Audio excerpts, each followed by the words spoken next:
তর্ক সাপেক্ষে তিনি সর্বকালের সেরা, তবে বর্তমান সময়ে প্রতিদ্বন্দ্বীদের চেয়ে তিনি যে অনেক এগিয়ে সেই বিষয়ে নেই মতপার্থক্য।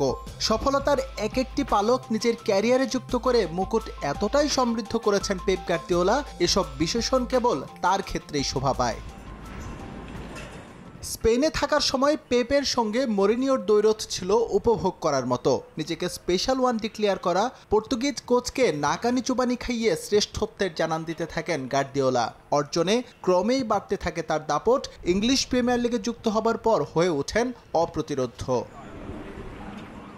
চলতি মৌসুমে চ্যাম্পিয়ন্স লিগ নিয়ে আক্ষেপে পড়ছেন পেপ গার্দিওলা, তবে ইপিএল তার হাতের মুঠো থেকে কেড়ে নিতে পারেনি কেউ। চোয়ালবদ্ধ লড়াই আর উর্বর মস্তিষ্কের কারিগরিতে শেষ রাউন্ডের ম্যাচে টানা চতুর্থ শিরোপা পকেটে পুরেন তিনি। রেকর্ড গড়ার মৌসুমে তাকে সেরার খেতাব দিতে দ্বিতীয়বার ভাবেনি জুরি বোর্ড। দেশের এক নম্বর গ্লুকোজ ব্র্যান্ড গ্লুকোম্যাক্সটি একই এনার্জিতে এলো নতুন প্যাকে। পঞ্চমবারের মতো বর্ষসেরা কোচ হওয়ার দৌড়ে বেশ ঘাম ঝরাতে হয়েছে পেপ গার্দিওলাকে। পুরো মৌসুম জুড়ে তাকে ছায়ার মতো তাড়িয়ে বেরিয়েছেন আর্সেনাল বস Mikel Arteta.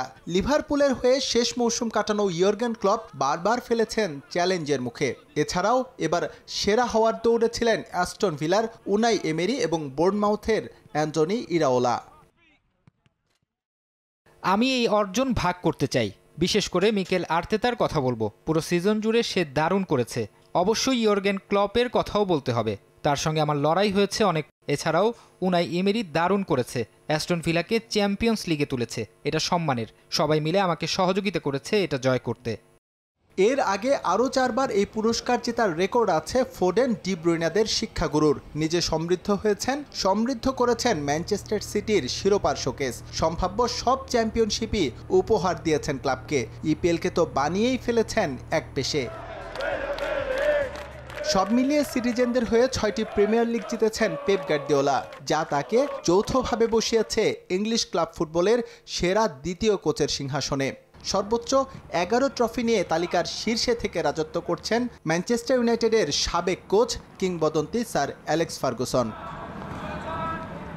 S M Iqbal, Somoy সংবাদ।